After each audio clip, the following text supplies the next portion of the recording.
কেতিয়াবা বাৰু আপোনালোকৰ লগত এনেকুৱা হৈ পাইছেনে যে আপোনালোকে যিমান যি হোম ৰেমেডি ট্ৰাই কৰিলেও মানে আপোনালোকৰ স্কিনৰ যিবিলাক সমস্যা সেইবিলাক দূৰ নহয়, উল্টা স্কিন বেছি ডেমেজ হৈ যায় আৰু বেছি মানে ৰাফ ড্ৰাইনেছ হৈ যায়। বহুতেতো একদম হোম ৰেমেডি কিছুমান ট্ৰাই কৰে মানে স্ক্ৰাবৰ কাৰণে বা আপোনাৰ পেক হিচাপত বহুত ইউজ কৰে, কিন্তু চবকে মানে এই হোম ৰেমেডি মানে শ্বুট নকৰে ন।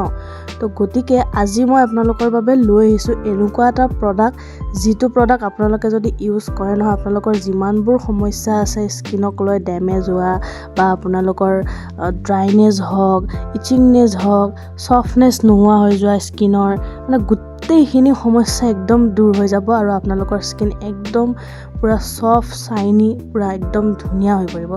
গতিকে আজিৰ ভিডিঅ'টো ষ্টাৰ্ট কৰোঁ। Hello' beauties, welcome to my channel জান। আৰু আজি মই আপোনালোকৰ বাবে লৈ আহিছোঁ Dove exfoliating body polishing scrub, যিটোৰ পেকেজিং আপোনালোকে দেখাই পাইছে, ইমান ধুনীয়া পেকেজিং হয়। আৰু ইয়াৰে এই বটলটোৰ যদি সাফৰটোৰ কথা ক'বলৈ যাওঁ, একদম পূৰা পিংক টাইপৰ একদম ঢাকনিখন দেখাই পাইছে, ইমান ধুনীয়া লাগে ন, পূৰা পিংক একদম। আৰু ইয়াৰে যদি আমি প্ৰডাক্ট কোৱান্টিটি চাবলৈ যাওঁ, ইয়াতে 298 গ্ৰামছৰ প্ৰডাক্টছ আহে আৰু ইয়াৰে MRP হৈছে 799। বাট আপোনালোকে যদি পাৰ্পল, নাইকা, এমেজন এনেকুৱা যদি ৱেবছাইটবোৰৰ পৰা ৱেবছাইটৰ পৰা যদি আপোনালোকে যদি অৰ্ডাৰ কৰে, তেতিয়াহ'লে 50 to 60% মানে আপোনালোকে অফত পাই যাব। আৰু মই এইটো নাইকাৰ পৰা আনিছিলোঁ, তো এটা প্ৰডাক্টৰ মোৰ দাম মানে 320 টকাকৈ পৰিছে। মানে ইট মিনছ আপোনালোকৰ 60% অফত মই আনিছিলোঁ, নাইকা দিৱালী চেল চলি আছিলে, তাৰ পৰা আনিছিলোঁ। তো আপোনালোকেও তেনেকৈ আপোনালোকে আনিব পাৰে। আৰু ইয়াৰে আমি যদি প্ৰডাক্টছটোৰ কোৱালিটিৰ বিষয়ে ক'বলৈ যাওঁ, তেতিয়াহ'লে প্ৰডাক্টৰ কোৱালিটিটো বহুত বেছি ভাল হয়, বেলেগবোৰ প্ৰডাক্টছতকৈ খুবেই বেছি ভাল হয়। কাৰণ ইয়াৰে মানে যিমানটো আপোনালোকে দাম হিচাপত ভাবিছে, সেই হিচাপে প্ৰডাক্টটোৰ মানে যিখিনি মানে ফৰ্মুলা সেইখিনিও বহুতেই ভাল। হয়তো দামটো অলপ বেছি হ'ব পাৰে, কিন্তু সেই গতিকে আপোনালোকে অকণমান মানে ফিউ এমাউণ্ট যদি আপোনালোকে প্ৰডাক্টটো লৈ নহয়, বহুত বেছি মানে কামত আহে। কিন্তু বেলেগবোৰ যদি আমি বেলেগ যেনেকুৱা কোম্পানীৰ যদি আমি বডি স্ক্ৰাব ল'বলৈ যাওঁ, তাত বহুত বেছি মানে প্ৰডাক্টছ আমি ইউজ কৰিব লাগে আৰু বহুতখিনি মানে কি হয়, ভালো নহয়। কিছুমানক মানে ড্ৰাই স্কিনক বেছিয়ে ড্ৰাই কৰি পেলাব, আকৌ কিছুমানৰ যেনিবা খুজতি হৈ যায়, বহুত বেছি প্ৰব্লেম হয়। বাট ডাভ এই বডি পলিচিং স্ক্ৰাবটোৰ মানে একো এনেকুৱা মানে ছাইড এফেক্টো নাই, যোনে তোনে ইউজ কৰিব পাৰে, মানে অল স্কিন টাইপৰ মানে মানুহে ইউজ কৰিব পাৰে, ফিমেল হওক মেল হওক ব্যৱহাৰ কৰিব পাৰে। আৰু আজি মই ডাভ এক্সফলিয়েটিং বডি পলিচিং স্ক্ৰাবৰ pomegranate seed and shea butter ভেৰিয়েণ্টটো লৈছোঁ। এইটোৰ মোৰ গোন্ধটো বহুত বেছি ভাল লাগে, স্মেলটো। আৰু এতিয়া মই সাফৰটো খুলি কেনে আপোনালোকক দেখাম। সাফৰটো খোলাৰ পিছত তাতে আৰু এটা এক্সট্ৰা তাৰমানে আপোনালোকৰ সাফৰ দিয়ে, যাতে প্ৰডাক্টটো তাৰমানে লিকেজ নহয়, সেইটোৰ কাৰণে। আৰু বহুত বেছি ভাল এনেকৈ যদি মানে দিয়ে চিকিউৰিটিৰ কাৰণে, কাৰণ প্ৰডাক্টটো যদি পৰি যায় ইফালেতো দিগদাৰ হ'ব ন।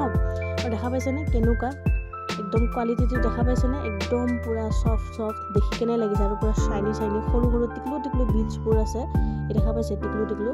আৰু আপোনালোকে যদি এইটো স্কিনত লগাই, মই আপোনালোকক দেখাম এতিয়া স্কিনত লগাই কেনে, অকণমান জাষ্ট অলপমান ফিউ এমাউণ্ট ল'ব, লৈ কেনে আপোনালোকে চাবচোন কেনেকুৱা টেক্সচাৰটো চাওক, ইমান ধুনীয়া মানে ছফ্ট টেক্সচাৰৰ। মানে কেনেকুৱা লাগে জানে, আমাৰ যদি চাউলৰ গুড়িটো যেনেকুৱা হয়, অলপ মানে ৰাফ লাগে হয়, তেনেকুৱা টাইপৰ মানে টেক্সচাৰটো, ইমান খুব বেছি মানে ড্ৰাইনেছ মানে নাই। আৰু এতিয়া মই একেবাৰে অলপমান লৈছোঁ, আপোনালোকে দেখাই পাইছে প্ৰডাক্ট কিমানমান লৈছোঁ। আৰু এতিয়া মই হাতখনত ধুনীয়াকৈ 5-6 মিনিটমান স্ক্ৰাব কৰিম। আৰু স্ক্ৰাব কৰোঁতে মানে এনেকুৱা লগা নাই যে মই কিবা স্ক্ৰাব ব্যৱহাৰ কৰি আছোঁ, মানে এনেকুৱা লাগিছে কিবা যেন ক্ৰীম ব্যৱহাৰ কৰি আছোঁ, তেনেকুৱা টাইপ ফিল হৈছে। মানে ইমান ছফ্ট, মানে মই এনেকুৱা স্ক্ৰাব কিন্তু দেখা নাই দেই। বহুত স্ক্ৰাব ইউজ কৰিলোঁ, স্ক্ৰাববোৰত মানে এনেকুৱা হাৰ্ড পাৰ্টিকেলছ থাকে, বাট এই স্ক্ৰাবটোত কোনো তেনেকুৱা তাৰমানে হাৰ্ড পাৰ্টিকেল নাই, একদম পূৰা পিয়'ৰ জেণ্টেল টাইপৰ হয়। মোৰ স্কিনত মই ব্যৱহাৰ কৰিছোঁ, ভাল লাগে কিন্তু দেই। প্ৰডাক্টটো ইউজ কৰি কিনে মই বহুত বেছি মানে বেনিফিট পাইছোঁ, সেইকাৰণে ভাবিলোঁ আজি আপোনালোকৰ লগতো মই শ্বেয়াৰ কৰোঁ কেনেকুৱা লাগে প্ৰডাক্টটো, কেনেকুৱা। আৰু একদম খুব ইনষ্টেণ্ট ৰিজাল্ট দিয়ে। মানে প্ৰডাক্টটো ব্যৱহাৰ কৰাৰ পিছত আপোনালোকে কিছুমানে এনেকুৱা বডি ৱাছ ইউজ কৰে ন, বডি ৱাছো আপোনালোকে ইউজ কৰিব নালাগে, বা কিবা যদি আপোনালোকে লোশ্যন ইউজ কৰিব বিচাৰে সেইটোও নালাগে, কাৰণ প্ৰডাক্টটো ইমানেই বেছি ছফ্টনেছ আনি দিয়ে আপোনালোকৰ স্কিনত যে আপোনালোকে বেলেগ কোনো প্ৰডাক্ট ইউজ কৰিব দৰকাৰেই নাই। তো গতিকে আশা কৰিছোঁ আপোনালোকে এই ভিডিঅ'টো চাই কেনে ভাল পালে। গতিকে মোৰ ভিডিঅ'টো লাইক শ্বেয়াৰ কমেণ্ট কৰাৰ লগতে চেনেলটো ছাবস্ক্ৰাইব কৰি দিব। তো আজিলৈ আহিছোঁ, tata bye bye, love you all.